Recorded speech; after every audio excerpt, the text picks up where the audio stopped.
The Andy Pollin Show. We got to go after this with everything we got, figuring they're going to come with everything they got. I'll start off by saying I'm bored, I'm broke, and I'm back. The Andy Pollin Show on ESPN 630 starts right now. If you are a college football fan, buckle up. 7 to 8 of the next 48 hours are going to be spent watching college football games. For years and years, we said we got to have a playoff. I thought if we started at this point, it was okay. 4 teams. They said, no. Look at the ratings. Look at the money we're bringing in. We're going to go to 12. It's going to go to 16. And who knows, maybe it'll go to 32 one day. But ultimately, we get down to this. And it gets started tonight with Notre Dame playing Penn State. We'll dive into that, plus a lot of yak about the Commanders playoff game coming up on Sunday night as they go to Tampa as the underdog. A very reflective Dan Quinn yesterday, but most of the questions were geared that way, looking back on a season which Barry Zerluga writes about today, and I 100% agree. I think I said something to this effect yesterday, that they're playing with house money. And as you evolve as a football team, there aren't going to be that many more opportunities like this. Whether they win or whether they lose on Sunday night, the expectations have been ratcheted up a great deal this season. And next year, if they make it back to the playoffs and they go in as a wild card, there will be pressure from the outside. What they create inside is different, but from the outside, to win a playoff game. It's like, okay, you got in. Now let's see what you do, in your second go-round, and how long before this team gets to a Super Bowl. What's happened here in the last 25 years has been awful and ridiculous, and the expectations were so low that, you have a winning season once in a while. Whoopee, look at that. Hey, a playoff game. And a playoff game that you win. The last one they won was 19 years ago, and that was at Tampa. So here they are again, much different circumstance. It was Joe Gibbs, too. He's been long retired from his second go-round, and all the players who played in that game, of course, are no longer playing football. But we'll get into that coming up. But tonight, as we launch the Final Four, and nobody's really calling it that, because the Final Four is such a known thing for the sports calendar for college basketball. Is one of my favorite events of the year. And nobody really says this football is Final Four. It's college football playoffs semifinals, and semifinal game 1 tonight. And you think of the 4 teams. I'm 66 years old. The 4 teams in my entire life, my long life, they've all been football powerhouses. Texas, Ohio State, Notre Dame, Penn State. They have always been among the top teams in the country.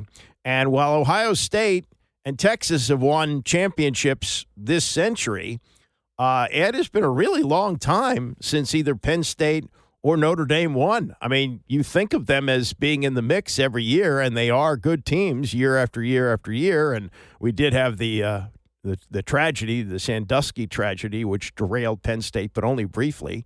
And Notre Dame, which, as I was growing up, was the college football program. There were very few games on television. They usually involved Notre Dame. And then Sunday morning, we had Lindsey Nelson narrating the highlights, further action, and the same series of plays. So everybody got to know Notre Dame. But it's stunning. I mean, you may know this, but to hear these numbers, that the last time Notre Dame won a national championship was after the 1988 season, and the last time that Penn State won a championship was 1986, when you had a relatively young Joe Paterno coaching that team, and they upset Miami in the national championship game, or we didn't have a playoff, so it was designated as the national championship. I believe it was the Orange Bowl. And now we have a real playoff, a real situation like the NFL, where teams play off and they go and play for the national championship. Now, one of the big storylines here tonight is the 2 African-American coaches. And there has never been a coach who not only didn't win, has won a national championship in college football. It's happened in basketball, of course, but it has never happened in college football. And we are going to have an African-American coach competing for the national championship, either against Texas or Ohio State, depending on what happens tomorrow night in the Cotton Bowl. And yesterday at the news conference, the two African-American coaches who are coaching tonight, Marcus Freeman of Notre Dame and James Franklin of Penn State, were asked to talk about this. One person who has been really active in promoting this type of circumstance is Mike Loxley, an African-American coach who failed miserably in his first go-round in New Mexico, was kind of rehabbed by Nick Saban when he worked for him at Alabama, and I think has done a good job at Maryland. I think people want to get rid of him, but I think he's done, under the circumstances, what he's dealing with here, a budget that's less than half of Ohio State's for football. It's $10 million below the average in the Big Ten for football. And he's had 3 straight bowl teams, okay? And they won all of them. They didn't make a bowl this year.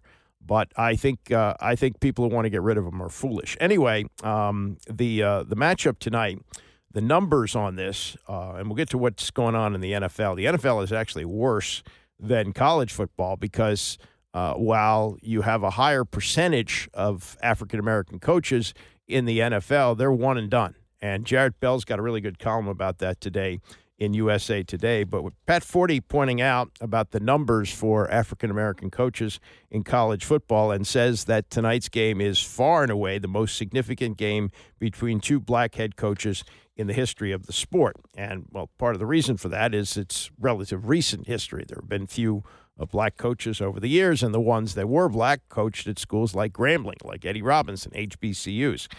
He says it's been 18 years since that Super Bowl, and you're going to hear James Franklin talk about that here, the Super Bowl where Tony Dungy and Lovie Smith matched up and Dungy won that Super Bowl. That's 18 years ago.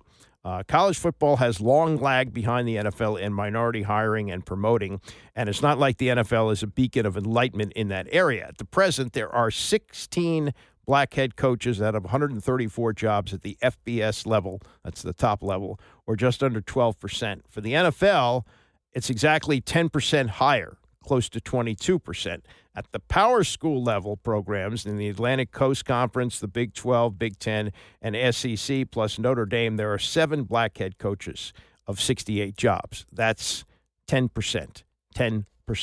The FBS also has 2 Cuban-American head coaches, Mario Cristobal of Miami and Manny Diaz of Duke, and a Latino, Dave Aranda of Baylor, and a Polynesian, Kalani Sitake of BYU. So that's pretty much the number. Half of the power conferences, 36, half the power schools have never had a full-time black head coach. So those are the numbers that we're dealing with in college football. And Marcus Freeman, who got an opportunity, and the best thing I've said this, the best thing that ever happened to Notre Dame in recent years is Brian Kelly went to LSU, because Marcus Freeman was promoted, and he's done a hell of a job there, and discussed the significance of what he's going into tonight, as we have for the first time in a playoff game here, 2 African-American coaches facing each other. You're grateful to be a part of this opportunity, and you're grateful anytime your name is mentioned with being the first. But you don't want to take away from how we got to this point. And that talks about your team. I'm talking about your team and everybody that put the work in to get your program to this point, and those that have come before you. There's a lot of people in this coaching profession that have come way before me that have given me this opportunity. But the other person I think that deserves a lot of credit is our former AD, Jack Swarbrick, because he's the one, and our president, John Jenkins, at the time, that made the decision to hire a guy that was 35 years old and had never been a head coach. He made that decision. And so Jack Swarbrick and Father John Jenkins deserve a lot of the credit for having courage and for making a decision to hire me at that time. And so I want to make sure I recognize them. And again, this isn't about me. This isn't about one person. It takes a team. It takes a program, and it takes a lot of people committing to something bigger than themselves to put your team in a position to be here. And I understand it, and I'm very grateful for it. And if this creates more opportunities for other coaches, other minority coaches, great. It's great. It is great for the future generations of coaches, of college football coaches, of leaders. And so I am all for that. I'm grateful to be a part of that.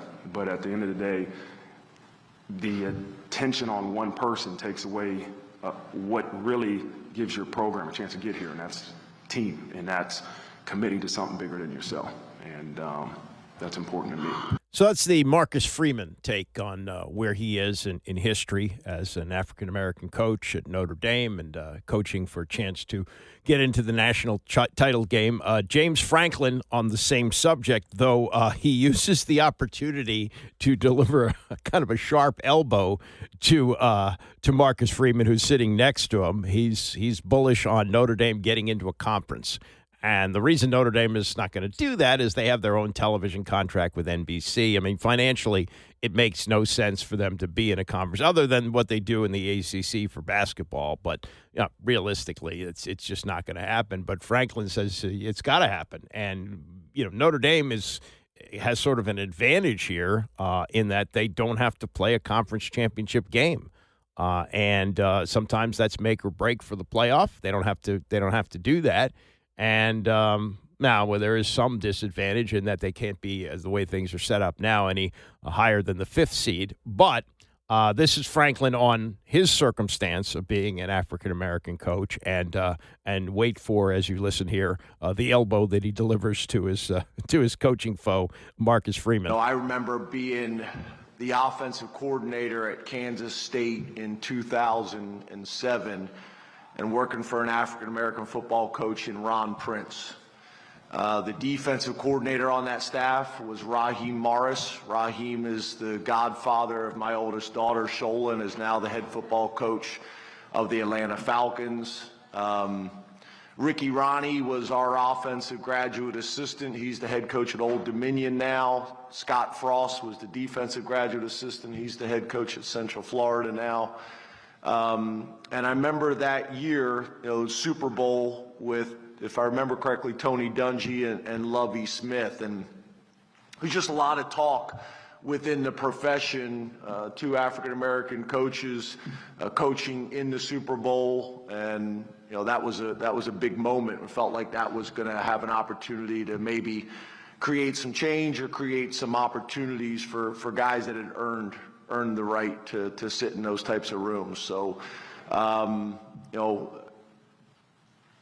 if you look at that time, Tony Dungy ended up becoming the coach that won the Super Bowl. And I think at that time, there was 6 coaches in college football as head coaches. And at that time, I think it was 127 Division I schools. And it was Sylvester Croom, Carl Durrell, Turner Gill, Randy Shannon, Ron Prince, and then Tyrone Willingham. And now there's 16 coaches of color in these positions. So I do think it had an impact. I hope a game like ours could have an impact. And really you're just looking for an opportunity for guys to be able to get in front of search firms and ADs and get opportunities that they earned. So I don't take it lightly. I really don't. I've gotten a ton of messages from people all over the country that I've worked with or know. But ultimately, it's about Penn State and it's about Notre Dame.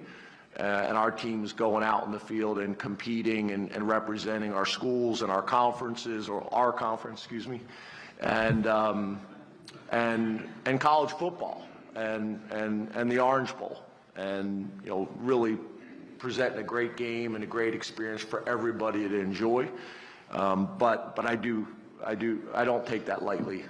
That responsibility as well. Our conference, excuse me.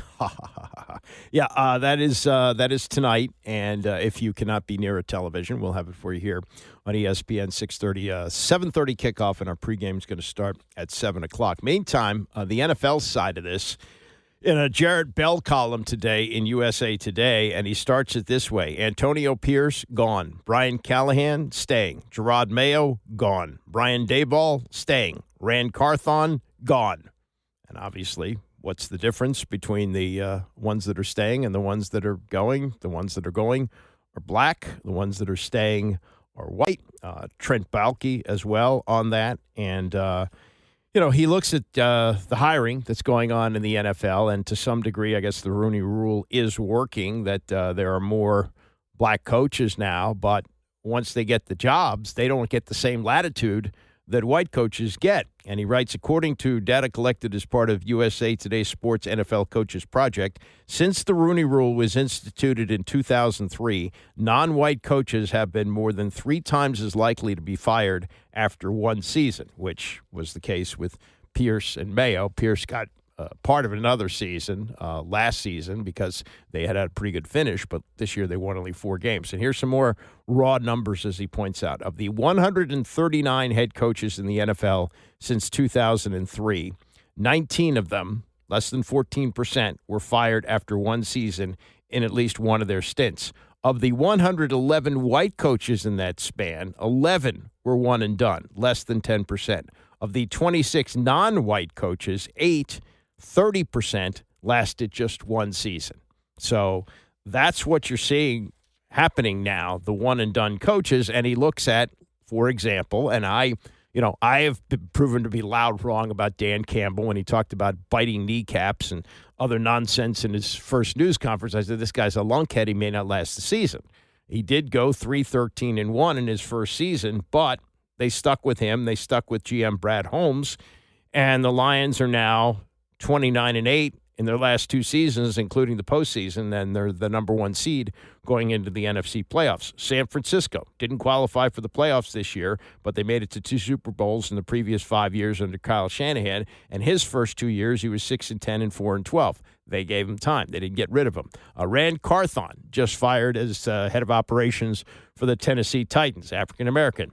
Fired after compiling a 9-25 record in 2 seasons as the Titans GM. With more time, maybe he could have matched or exceeded the 26-44 mark that Trent Baalke has in his 4 seasons as GM of the Jaguars, where Doug Peterson was fired, a white coach, but the white GM got to stay. And he looks at Tennessee's situation. They have the number 1 pick. If Carthon had more time with the number 1 pick, what would he have done? How would he have handled that? Steve Wilkes, a few years ago, one and done with Arizona, 2018. That's when they hired Cliff Kingsbury the next year, but they had the number 1 pick, and they took Kyler Murray, who had success. Would he have had success with Steve Wilkes? We don't know. He never got the opportunity to do that, and the Patriots' next coach, whoever that might be, replacing Gerard Mayo, is going to have a lot to work with. $95 million in salary cap space. That's the biggest in the NFL. I guess the Commanders spent some of that on Marshawn Lattimore, but they were in that neighborhood too. So, there's that. There is still a big issue with minority coaches, both in college and pro football. And tonight, we take a step forward with that, and whoever wins, whether it's Marcus Freeman or James Franklin, there will be a lot of attention on him for the national championship game on January the 20th. Coming up, Dan Quinn, a little bit reflective on a magical season, a season that I don't think anyone could have expected. And later on, we'll get to Mick Cronin, the enraged head coach of UCLA, who brings his team to town tomorrow night to play Maryland. We'll get to that and more as we continue. It's the Andy Pollin Show, ESPN 630. The Andy Pollin Show on ESPN 630, the sports capital. So most things in the NFL are very regimented and scheduled, and they are prepared to hit the curveball when they come. The tragedy of these horrible wildfires in Los Angeles, where 75% of a neighborhood has been knocked out. I watched a lot of this last night on the news. I mean, it's just absolutely devastating what's happening there, and it's affecting the 2 Los Angeles teams, which are in the playoffs. The Chargers are going to be on the road, so they are not going to be as affected by this, though their practice schedule altered yesterday because of the air quality. They had to practice indoors. But the Rams are due to host the Vikings in the Monday night game at SoFi Stadium. And given what's going on there, it's very much up in the air right now. And so the NFL said they're ready for this. And if, in fact, they can't play the game at SoFi, they will move it to Glendale, home of the Arizona Cardinals, and that'll take place on Monday night. It is, as I say often, it's a TV league. You know, the season ticket holders for the Rams who bought tickets, the ticket holders for the Vikings. Well, I guess the Viking people wouldn't be in as bad a shape because they would just make their flight reservations to Arizona, although it's, you know, down to the wire now. And the people from Los Angeles, could they get to Arizona? I don't know how long a drive that is, but I'm sure it's a lengthy one. So anyway, that's that circumstance, and that's what they're dealing with now. But that's the contingency plan that if they can't play the game on Monday night in Los Angeles, they will move it to Arizona. And they've done this with hurricanes in the past and other, you know, natural disasters. So they're prepared for this. So also regimented is the news conference schedule for the head coaches in the NFL. And if you're on a regular week where you're playing, you know, Sunday to Sunday, coach talks after the game, coach talks on Monday, coach talks on Wednesday, coach talks on Friday. And the Wednesday news conference is often a lot of looking ahead, you know, to the upcoming opponent. You want to know about injuries because they're going to hit the practice field for the first time, and there was some good injury news yesterday for the Commanders. Marshawn Lattimore, who's been in and out and has managed to play only 2 games since they got him from New Orleans at the deadline, he practiced fully yesterday. And Tyler Biadasz, who's, I think, really key to what they do both in the pass game and the run game, had a great year at center. He did practice, but on a limited basis, dealing with an ankle injury. So you keep your fingers crossed and hope he can go on Sunday night. But a lot of the news conference yesterday was kind of reflective on the season. Now, normally this time of year, the head coach either has a news conference where he says he's been fired, or he has a news conference to wrap up the season, and, you know, you hope for better things. But this is a year where you're going into the playoffs, and even though it's not completed, and with some incredible fortune, we're a month away from completing the season, there is still the reflective part of that. And Quinn was asked, and I thought this was the case as well. I think I talked about this yesterday, where you really looked at this team and went, whoa, wait a minute, because they lost the game at Tampa, and it was lopsided. And there really wasn't anything you could hang your hat on to say, wow, this team is going to be special. There were some good signs with Jaden Daniels, but most of the takeaway was, damn, he ran 16 times. He's going to get himself killed. And what happened was they played a Monday night game. Well, first they played the Giants. They played the Giants at home. And then they went and played a Monday night game at Cincinnati. And then they played a game at Arizona, and it looked like a disastrous stretch. 2 games on the road for a young team and a lot of travel back and forth. Well, the team took care of the travel. They had them stay in Arizona. They went right from Cincinnati to there, played the game, and they won both games. And as Dan Quinn was asked to reflect yesterday, he in fact said, yes, that was the turning point of the season. Going to Arizona and staying there, I thought that was a step in the right direction, John. We were still really new as a group together. And so I thought spending a whole week, you know, went out to Cincinnati and then out to Arizona to stay there. That was, I'd say, a step in the right direction. Going through adversity is also a part of that journey, because if you have standards about how you do things together, then you have to live those on the best of days and the hardest of days. And so creating a standard together was an important part of creating a culture, because it's how we do our business together. And so many times I've separated like atmosphere and culture. We've got a good vibe about how we do things, but that's not your culture. It's how you practice, how you meet, how you do things together. And so that doesn't happen overnight, but it does take time with people doing it together. And so I would say that's probably the first steps that I saw. You know, good wins, did you react the same? Tough losses, you know, were you able to come back and stand in that space? So after our third loss, to come back, knowing that many others would have said, hey, why don't you just, you know, see what happens and where it goes, we did the opposite of that. And we stepped right into improvement and getting better, and that's what our culture is about. And so I thought that was probably when I knew that they were headed in the right direction, handling the difficult times, knowing there's more work to do and going for it. What tangible things did you see during that week in Arizona that pays off? Like, is there anything you remember from that time that like really jumps out that this is a sign of what could happen? Doug had shared a good story with me. He said, Dan, I saw something I hadn't seen in a while. There wasn't no meeting going on, and there was just a lot of guys hanging out together, whether that was in the meal room and it was, when we were done for the evening. I saw the quarterbacks. They were just in office, away from me, of going through things together. And so coaches, players, and so enjoying spending time together, I think, is a big deal. And somebody said that when we had the holiday party here, it was less like a office party and more like getting together with your friends. Yeah. So that's kind of the evolution of this brotherhood that they've got going here. And when he thought he had a team that, could do things that I don't think anybody expected. I've said this a number of times. He had his opening news conference and they asked him about rebuilding.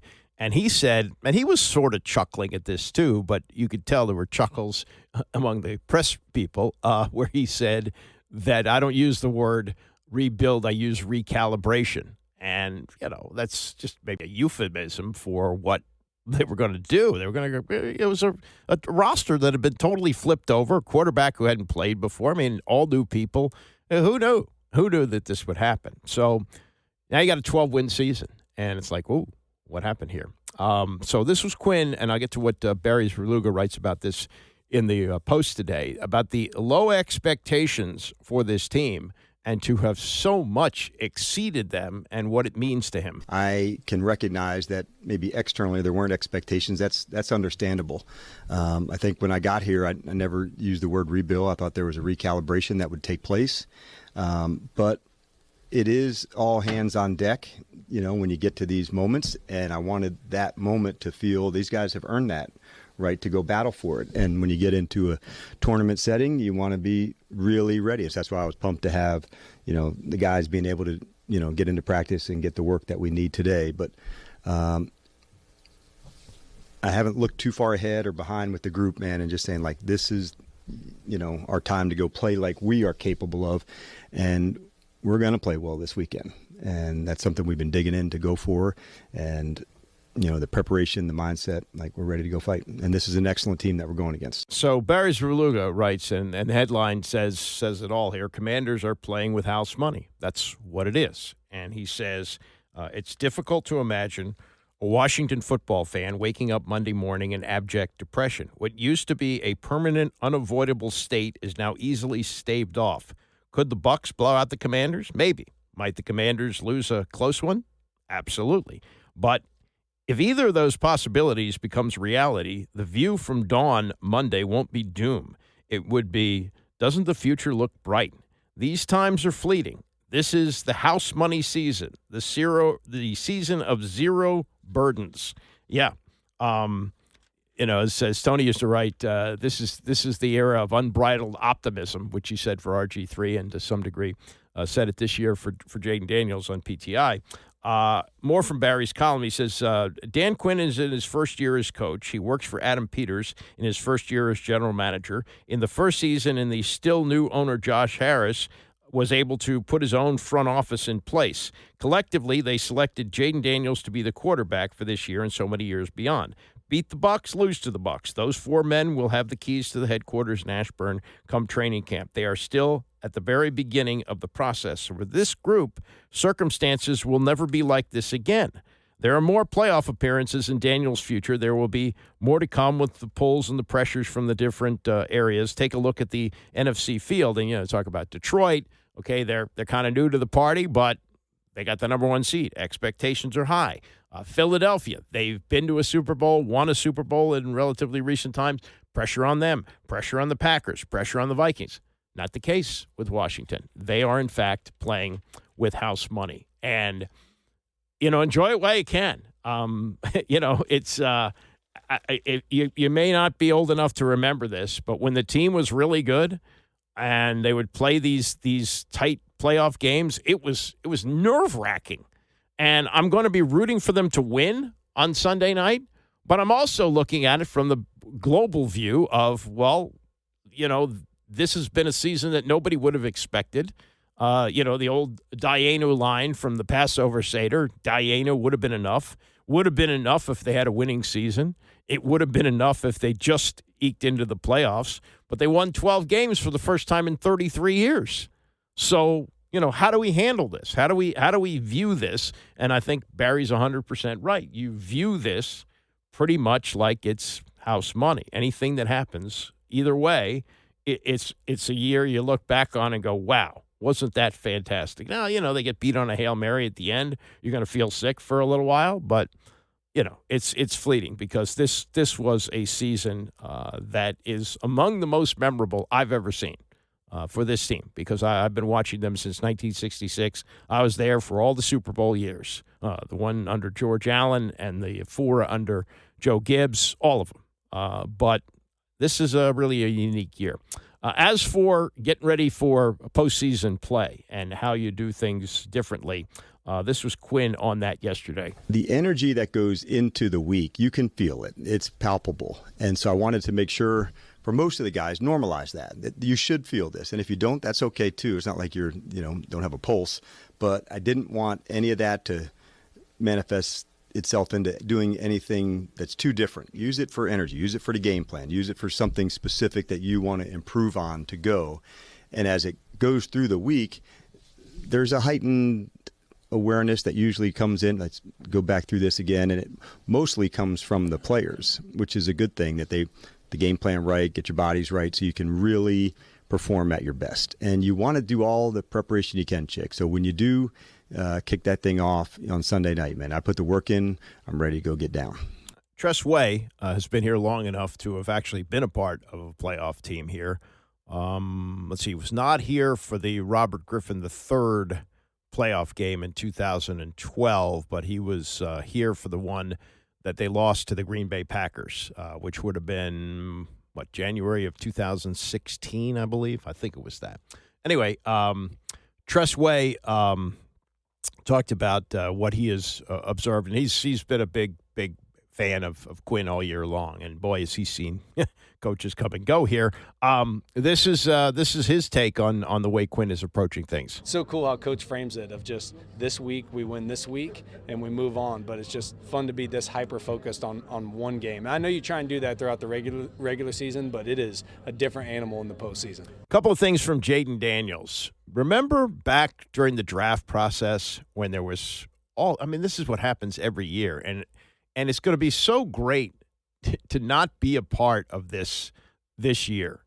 Listening to all this stuff. Oh, does he want to play in Washington? Is he going to try to avoid playing in Washington?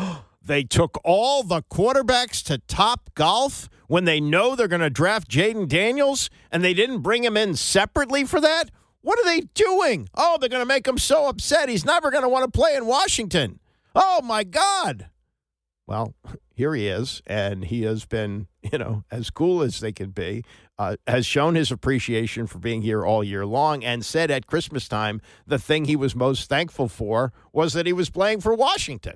So yesterday at his little news conference, David Aldridge asked him, at what point did you know that this was a good fit for you, this organization? I think I learned that pretty early.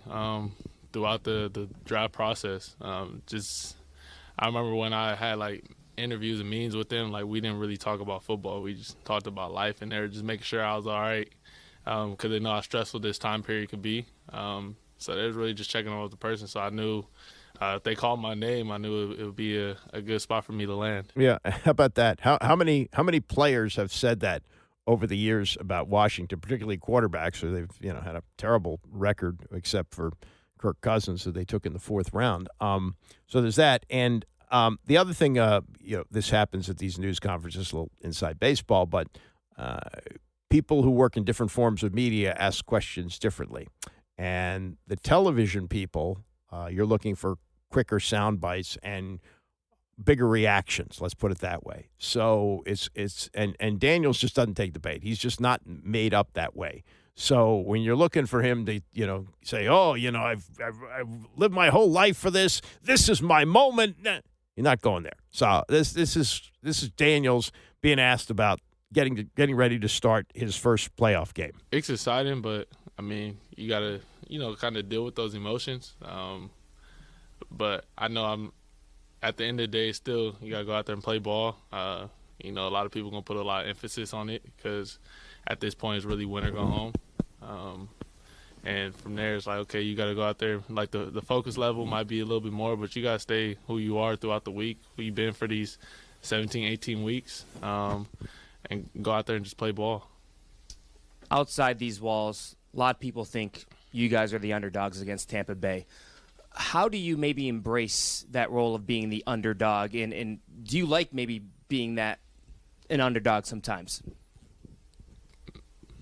I mean, I think you can say that, but I mean, I just more so just focus on what we got to do. How can we execute to put ourselves in the best position to win the game? I know for a fact that people in the locker room or people in that building, they'll look at it like, oh, we're underdogs this week. We got to go out there and prove to them. We're just out there just playing game. We're playing ball. We're having fun. So, I mean, at the end of the day, Sunday, we'll see everybody there. That's who he is. 40 years ago, Joe Theismann would have given you a fire and brimstone answer about what it means to this football team as they head into battle and the chance to get to the Super Bowl. Daniels ain't going there. He must have one of the most amazing resting pulses that any athlete ever has. I mean, nothing seems to faze him, and that's a key to success for a lot of guys. I mean, he's the modern Joe Montana. He's a long way from accomplishing what Montana accomplished, but his demeanor, his coolness on and off the field, pretty much the same thing, and just been remarkable to watch. And on top of that, the growth that he's shown throughout the season. When you look at the tape, and they look at what he did in the opening game against Tampa and where he is now as they go in to face them again, he's a totally different guy. He just had a complete change during the season. That's what you want to see. That's what this year has been all about, and he's done that incredibly well. All right, coming up in the next hour, Chris Sims, who was the quarterback the last time the Redskins, the Washington football team, won a playoff game. They won it in Tampa with Sims as the Bucs quarterback. He's got some preview on the game, more from Dan Quinn, Chase Daniel with a look at this playoff matchup, and much more as we continue. It's the Andy Pollin Show, ESPN 630. So a lot of yak about Tom Brady in the last couple of weeks. As an announcer, as an analyst on Fox, he's okay, Is he worth $37.5 million? Hell no. Is he better than Greg Olsen, who did it last year? No, he's not. And there's the other circumstance in that he is part owner of the Raiders. They're making a coaching change with Antonio Pierce getting fired the other day. And the question is, how much longer is Tom Brady going to do this? Can he juggle both balls? I don't know. But we'll talk about that later in the show. Chase Daniel with an interesting take on the playoffs. Daniel, who's played just about everywhere, or I should say has been just about everywhere. He's been a third stringer on most of the teams that he played on, but he's been retired for a couple of years, and he's a very good analyst, does a really good job on film breakdown. I know he wasn't playing on all those teams, but he was paying attention. So he knows a lot about offensive football in the NFL, and we'll get to that coming up at 10:20. Meantime, Chris Sims, who is now part of the crew at NBC, does Pro Football Talk with Mike Florio, and I think is pretty good at what he does. And it's kind of ironic as he analyzes this game. He'll be part of the crew on NBC, which is doing the Sunday night game, that he was the quarterback the last time the Commanders won a playoff game, which is in the exact same spot where they will be going on Sunday night. And that was January 7th, 2006. Year 2 under Joe Gibbs, the best year that he had in his second go-round. And they won their last 5 games to get into the playoffs. Really remarkable what happened that season. But they did it with Mark Brunell, who didn't have an arm anymore. He was shot. And they didn't throw the ball much anyway with the Gibbs offense. They ran it with Clinton Portis. And they went to Tampa, and they won the game 17-10. But the numbers are staggering. Clinton was okay. He ran for 53 yards and a touchdown. But the passing numbers, especially for Washington, are ridiculous. Mark Brunell had a net passing yards of 25. He threw for 41 only. 41 yards passing. I mean, it's amazing. And he took 2 sacks for 16 yards, so that nets out at 25.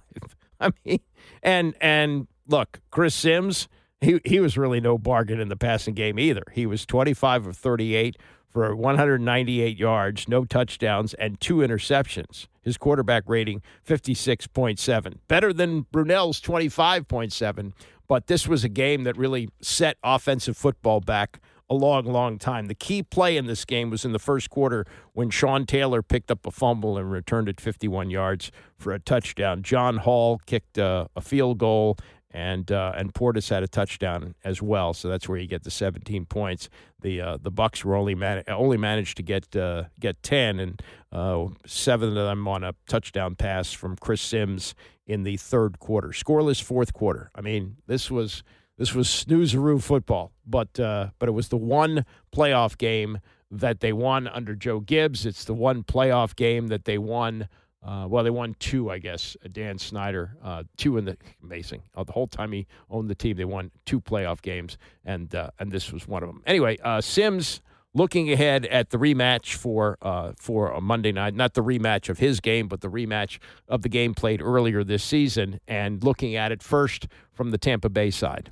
Jaden Daniels told me 2 weeks ago it was the only game he was nervous for. It was the most nervous he was all year. It was that first game in Tampa. He's a different player now, right? Liam Cohn and what the Bucs are doing on offense are totally different too.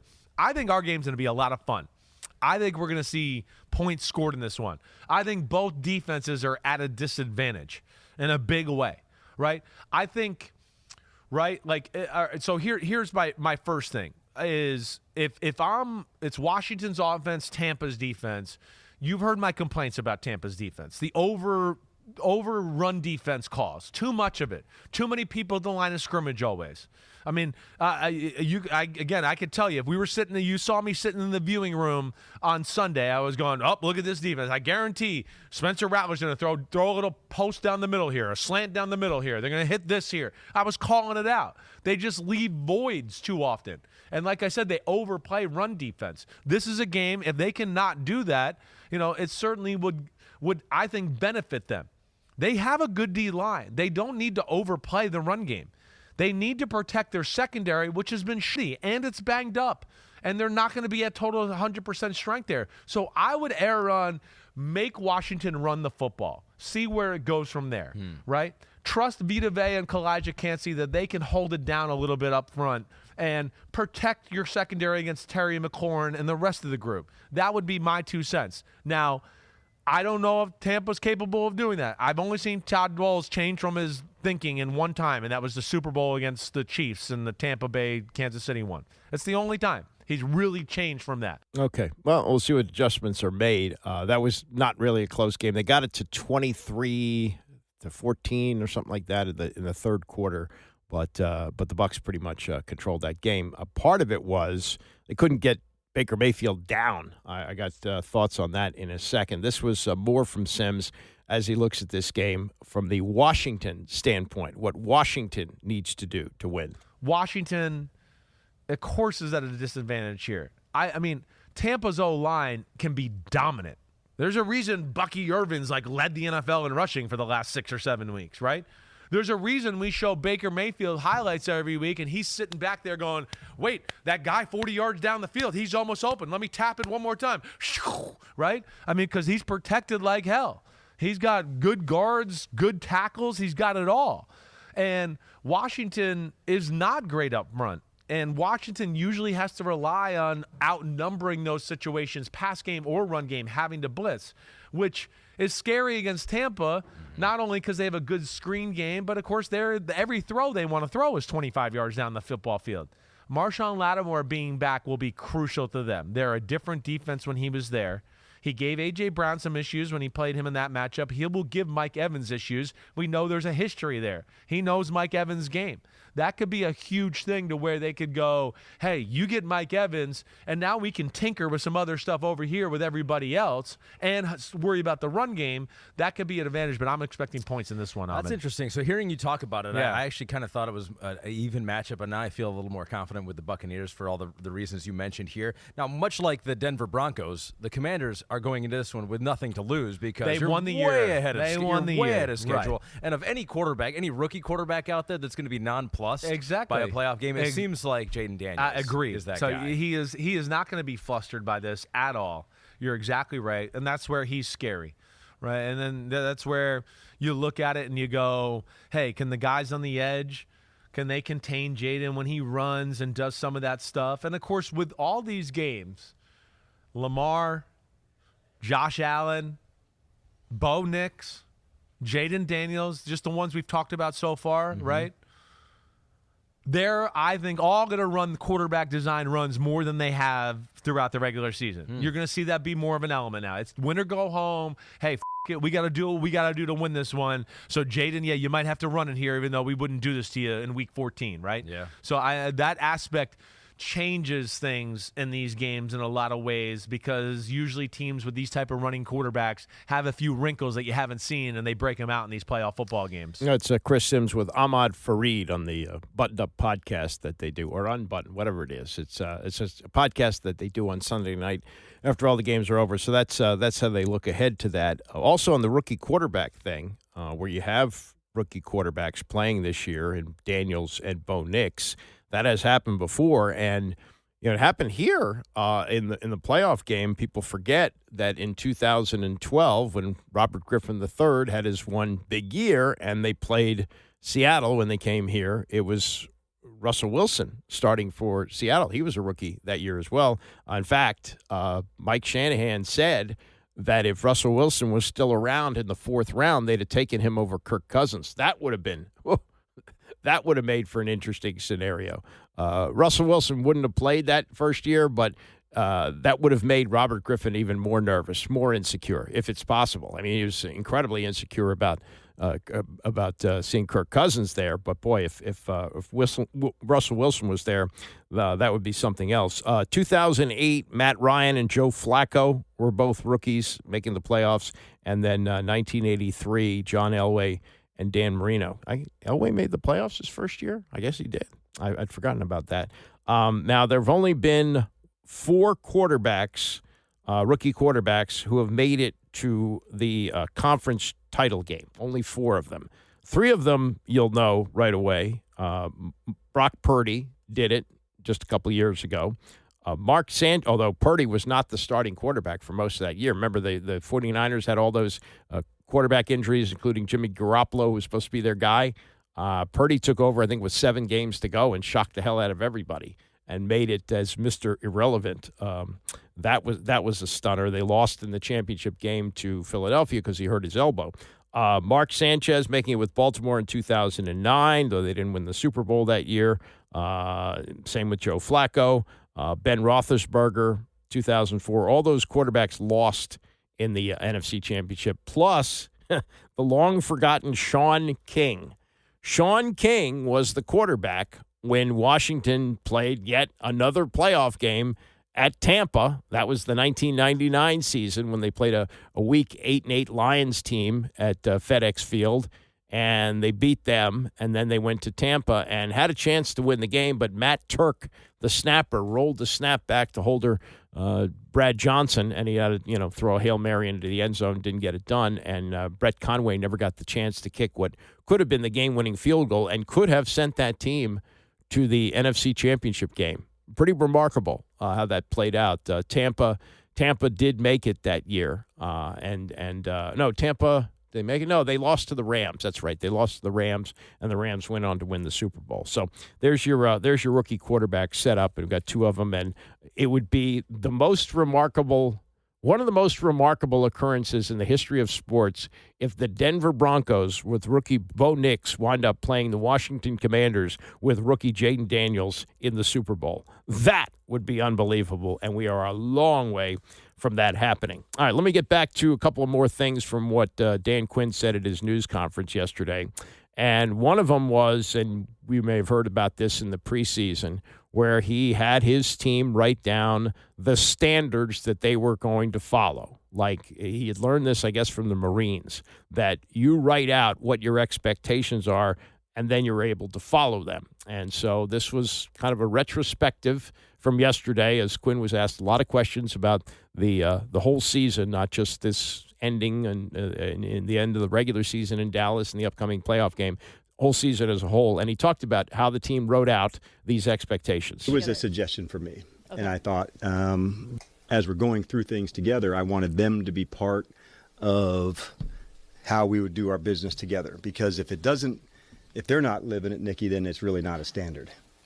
So it's one thing for a coach or somebody, these are all the rules and you have to follow them, compared to this is how we're going to do business together, the preparation, mindsets, of things that you want to do together. And so I wanted them to know, and I intentionally backed away some, because I didn't want to do like, and add this to it and add this to it. So I wanted them to have to write it, and then I could give them some feedback on it, but it was definitely their words. And it was the whole team, or? Yes, not any of the rookies. We did it the weekend prior. I think it was the weekend prior to them getting here. We thought it was important to have some standards set prior to those maybe 25 guys at the time coming here, and so they could ask these older players, this is how we're going to do business, this is the way that we do our language, this is the way that we train, and so they didn't have that. So it was, I guess, probably somewhere, in the 50s to 60 guy neighborhood, and then as the rookies came, we were able to articulate that to them. So that, and you've heard about that, but that's a more thorough explanation of how they did that this season.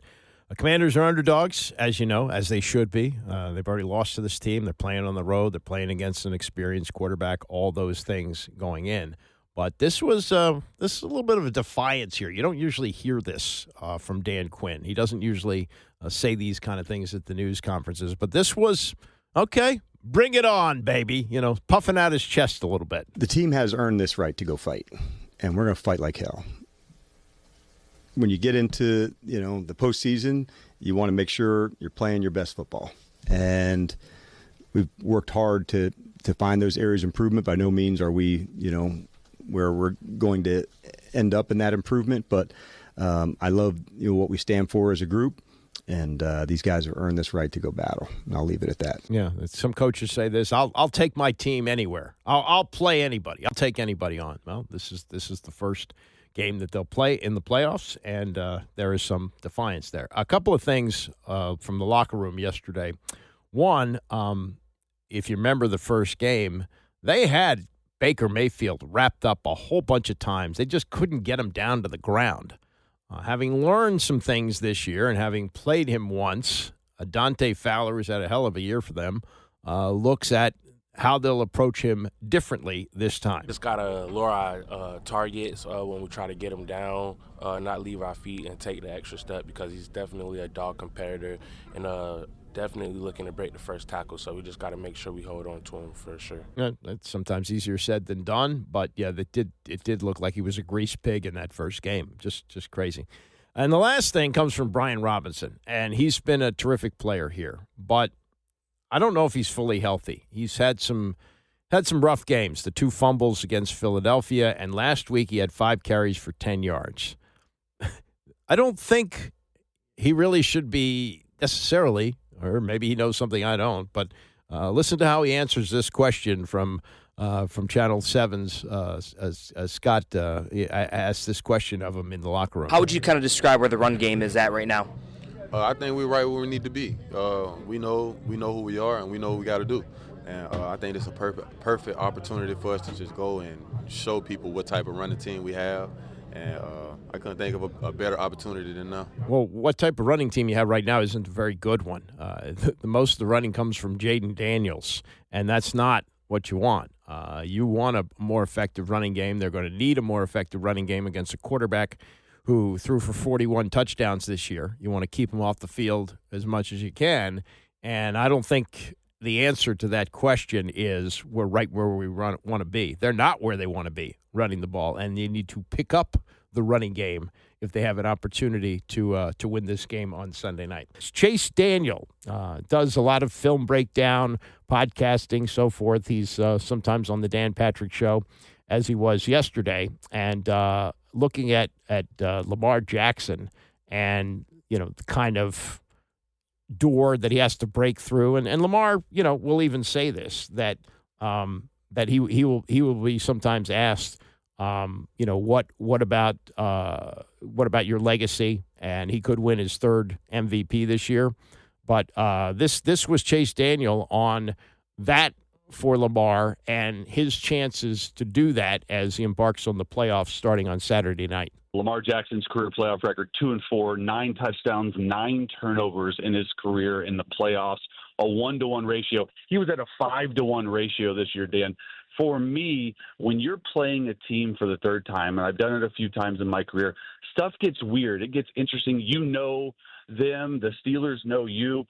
I would love to see Lamar get out of the pocket early in the game and make them respect his legs. And I know you're like, Chase, you ran for almost 800, 900 yards. I get that, but I think when you get into a game where you know each other, they're going to have a great plan defensively, the Steelers are.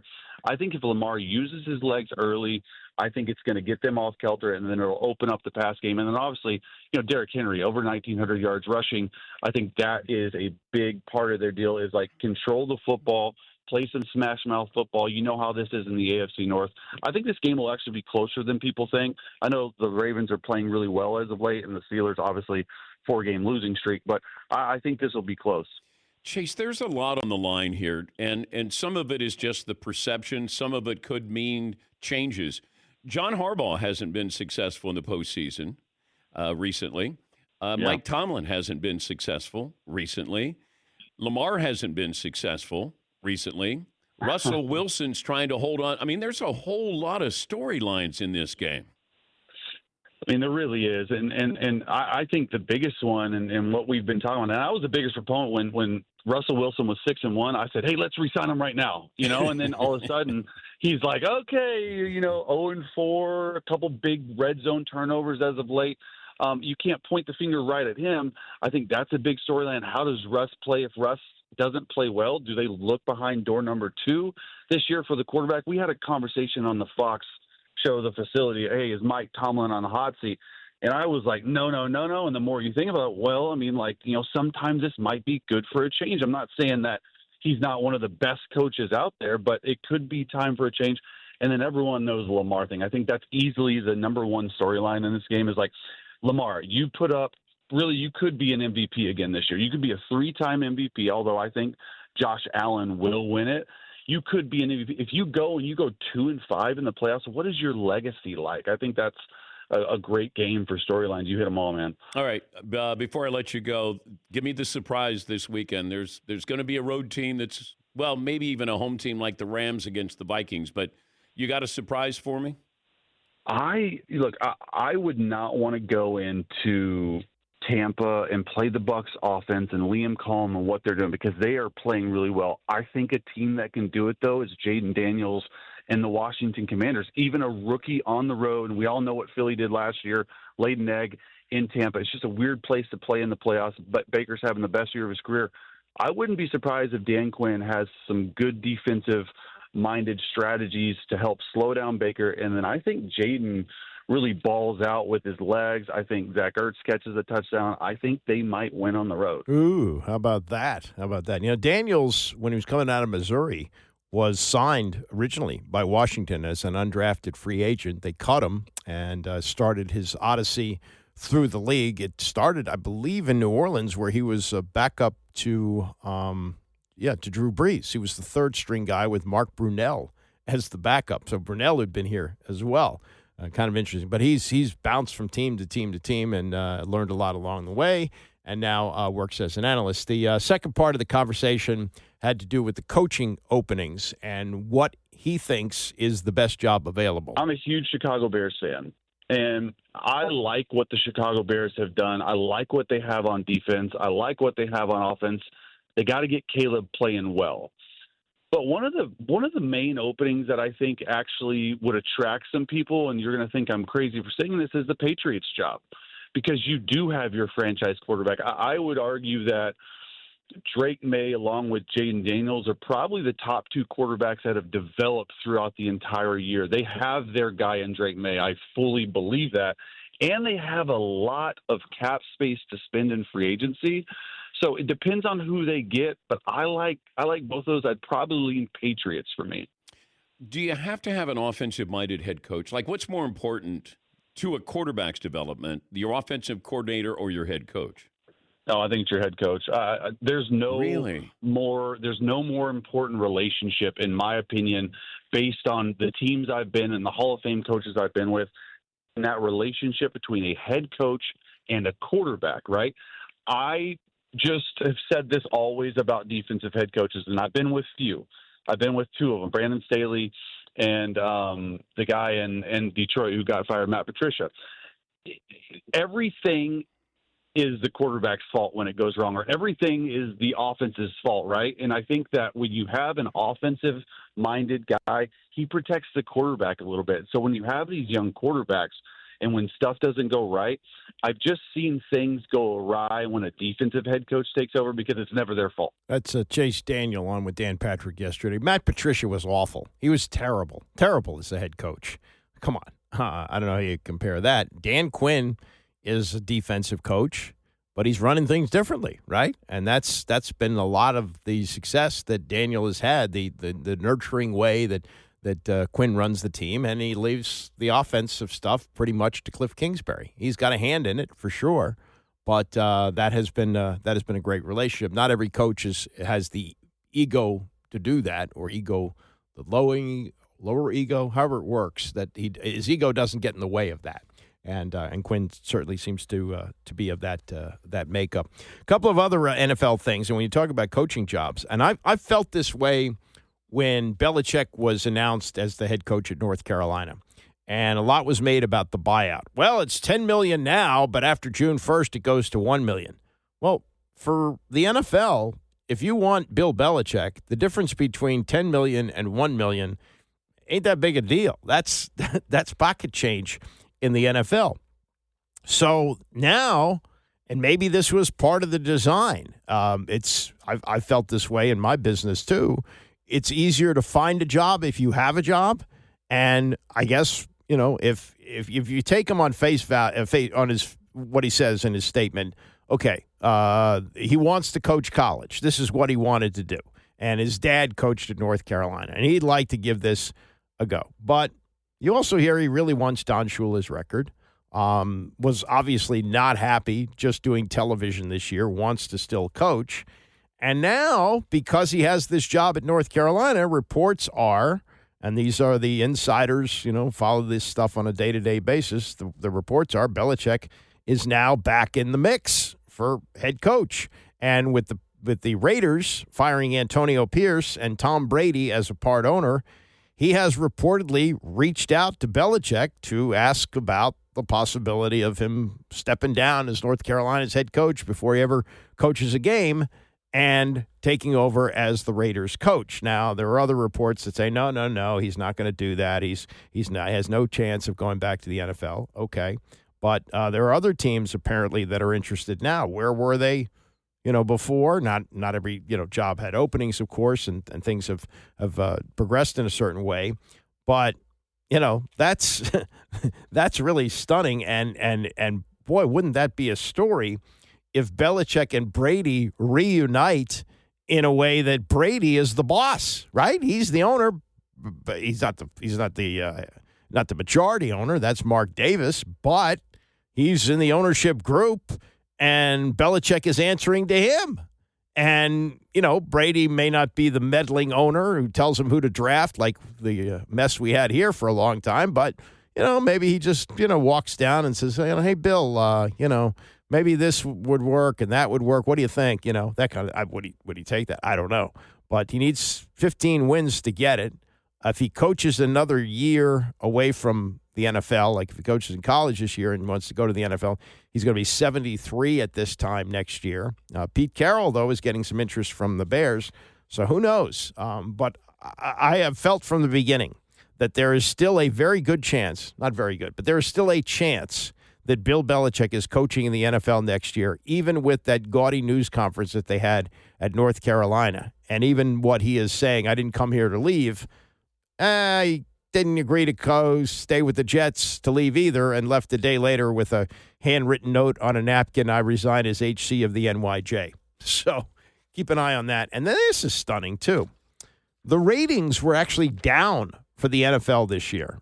Now, nobody's panicking here because they average 17.5 million viewers a year, but it's down 2% from last year. Now, it went way up last year, so maybe it's kind of leveling off. Also, I look at this, the way how many games are on, and it's going to increase as they're going to have a London or Germany game every week now at 9:30 in the morning. You have games that are on platforms that not everybody has, like Amazon, although they went up 11%, and average 13.2 million viewers on a streaming service. It's just amazing. The Black Friday game did really well. Not surprising. That was a good game. That went up 13% from last year. Sunday Night Football averaged 21.6 million viewers. That always does well. ESPN had a good year with Monday Night Football, second best in 24 years as they average 15 million. But they also had the simulcast on ABC and also the Manning cast. So that would water it down a little bit, it would seem. And then the two games that are on Netflix, that stunned the hell out of me. It was a great television product. It really was. And that had 24 million viewers. And the league is propping up network television. Of the 100 broadcasts, top broadcasts this year, 70 of them were NFL games. Just amazing, just a juggernaut. But they're down. I'm sure somebody at Park Avenue is sweating out those numbers, and Roger Goodell is walking into somebody's office and saying, "What's happening here? The owners want us to know why the ratings dropped. Can we do something about that? Can we make more money out of other networks? Let's find more ways to make money on this." Anyway, that's a wrap for me. Bram is coming up next, and I'll see you back here tomorrow morning at 9 a.m.